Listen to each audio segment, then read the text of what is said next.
Welcome to Jesus news तक। मैं आप सभी का बहुत बहुत स्वागत करता हूं। मैं मानचंद भारती आज फिर एक विशेष मुद्दे के साथ आया हूं। देखिए, मोदी सरकार माने या ना माने, लेकिन यदि वो क्रिश्चियन समुदाय के लोगों के ऊपर अत्याचार बंद नहीं कर रही है और खास करके होम मिनिस्टर जो हैं वर्तमान सरकार के अमित शाह से नम्र और निवेदन है कि यदि आपने अपने पुलिस प्रशासन को सही राइट्स का इस्तेमाल करना, यदि मिस यूज उनको यूज कर रहे हैं अपने राइट्स का जो उन्हें अधिकार दिया गया है, तो ये एक तरीके से समाज के लिए भी हानिकारक है, एक तरीके से सरकार के लिए भी हानिकारक है।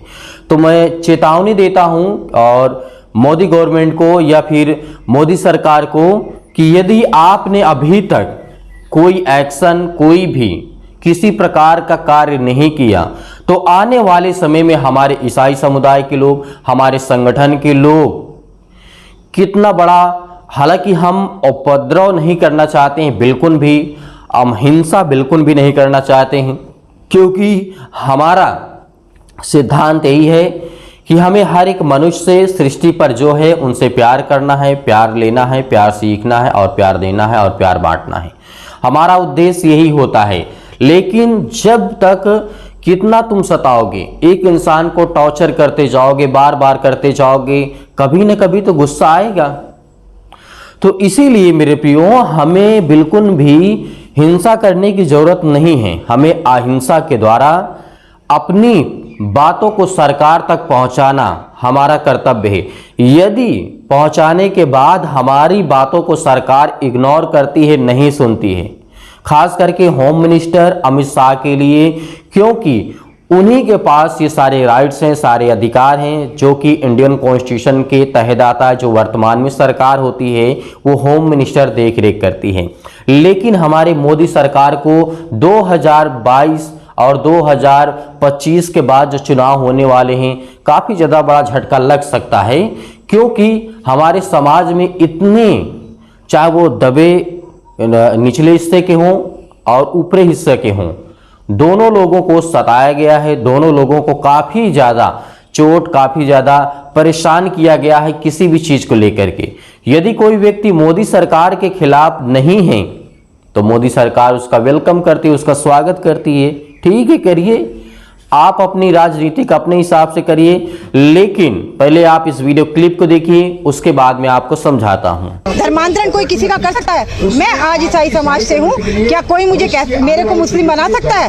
क्या कोई मुझे हिंदू बना सकता है? कभी नहीं। इन लोगों का यही इल्जाम है, उसकी वजह से ये लोग चाहते हैं कि हमारे चर्चेस बंद हो जाए, हमारे चर्चों में प्रार्थना ना हो और हमारे चर्च पूरी तरीके से ईसाइयों का देश से, भारत से बिल्कुल सफाया हो जाए। जबकि इन्हें मालूम नहीं है कि वर्ल्ड में 65% क्रिश्चियंस हैं, मेजॉरिटी ऑफ क्रिश्चियंस वर्ल्ड में है।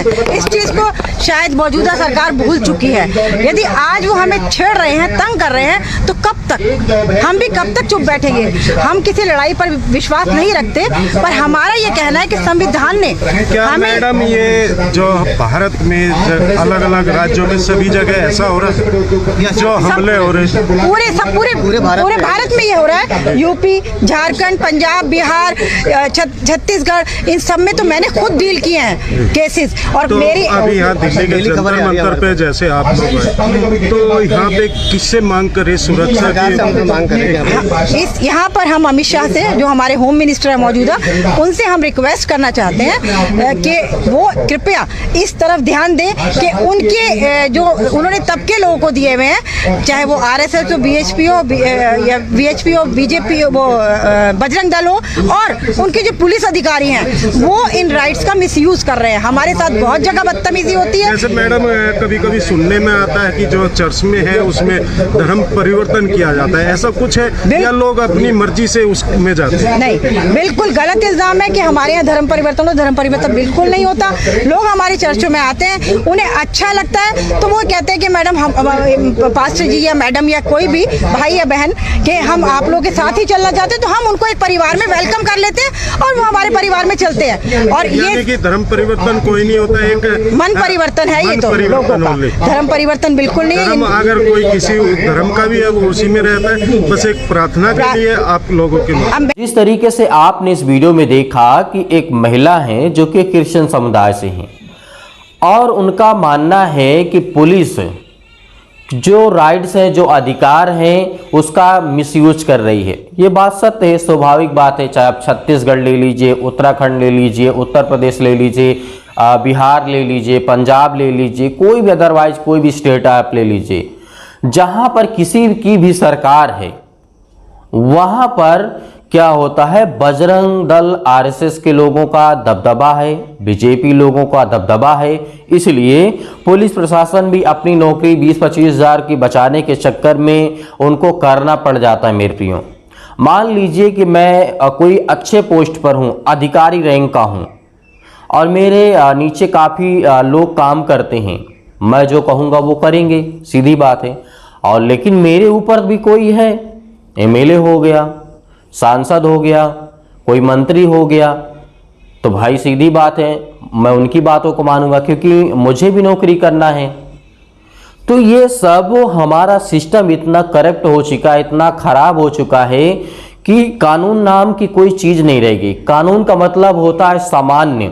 सामान्य का मतलब चाहे वो छोटा हो चाहे वो बड़ा हो, सबके लिए सामान्य होना चाहिए। लेकिन आज यहाँ पर नहीं है।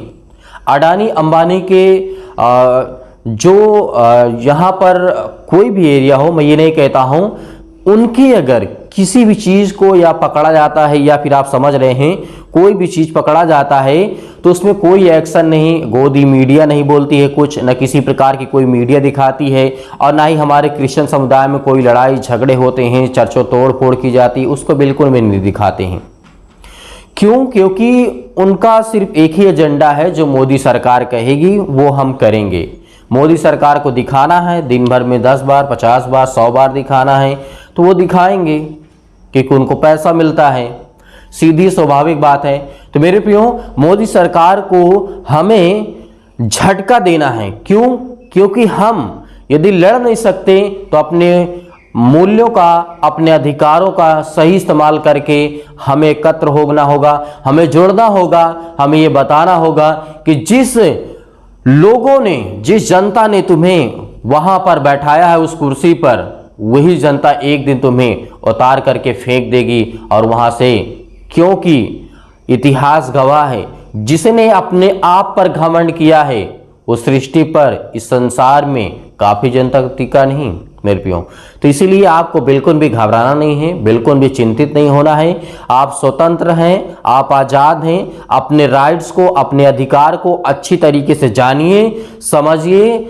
आपके साथ पुलिस क्या, नेता क्या, मंत्री क्या, विधायक क्या, यहाँ तक कि प्रधानमंत्री या फिर प्राइम मिनिस्टर या फिर प्रेसिडेंट ऑफ इंडिया, भारत के राष्ट्रपति या सुप्रीम कोर्ट भी आपका कुछ नहीं कर सकती है। मैं ये आपके दावे के साथ कहता हूँ, यदि आप गलत नहीं हैं तब आपके साथ गलत नहीं हो सकता। जब आप अपने अधिकारों को जानेंगे तब आपका कोई कुछ नहीं बिगाड़ सकता है मेरे प्रियो।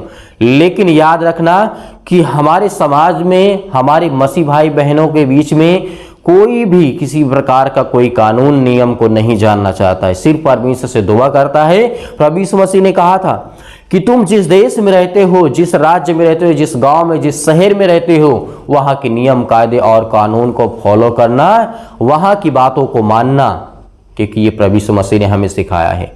हमें बिल्कुल भी हिंसा करने के लिए प्रभु यीशु मसीह ने सिखाया, लड़ाई करने के लिए प्रभु यीशु मसीह ने कभी भी नहीं सिखाया। उसने तो ये यहां तक भी कह दिया प्रभु यीशु मसीह ने, कोई तेरे एक गाल पे थप्पड़ मारे तो उसकी ओर दूसरा भी गाल फेर दे।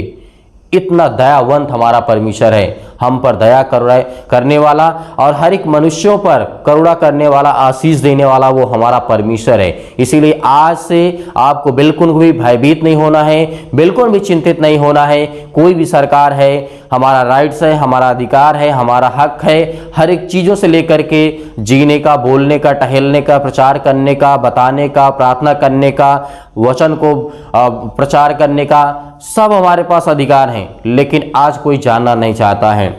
मैं आशा करता हूं, विश्वास करता हूं कि आप कुछ न कुछ बहुत कुछ सीखे होंगे। परमेश्वर आपको ढेर सारी बरकत, आपको आशीष दे। यदि आप इस वीडियो को फेसबुक पेज पर देख रहे हैं तो पेज को लाइक करिए। यदि आप इस वीडियो को हमारे यूट्यूब चैनल पे देख रहे हैं जीजस न्यूज तक में, आप इस चैनल को ज़्यादा से ज़्यादा सपोर्ट करिए, सब्सक्राइब करिए, लाइक करिए, कमेंट्स करिए। बहुत मसीह भाई बहन होते हैं वीडियो को देख करके चले जाते हैं लेकिन कमेंट्स नहीं करते हैं, ना किसी प्रकार का सुझाव देते हैं। जब तक आप एक नहीं होंगे, मतलब एक साथ नहीं आएंगे, तब तक हमें कैसे पता चलेगा कि हमारे मसीह भाई बहन हमारे साथ इतने लोग जुड़े हुए हैं। आज यदि हमें जरूरत पड़ती है मसीह समाज के लोगों के बीच में जाने के लिए, तो वहां पर हम इकट्ठा हो सके, वहां पर हम जा सकें। तो मैं सिर्फ इतना ही कहना चाहता हूं कि आप हमें ट्विटर से जरूर जुड़िए। ट्विटर अकाउंट से जीजस न्यूज तक आप जाके सर्च करेंगे तो आपको मिल जाएगा।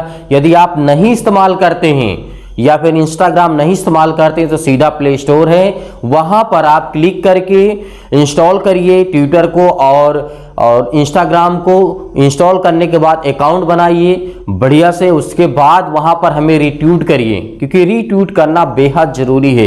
यदि कोई मसीह समाज से कोई मुद्दा उठाना चाहता है तो वहां रीट्वीट करना हमारे लिए बेहद जरूरी है।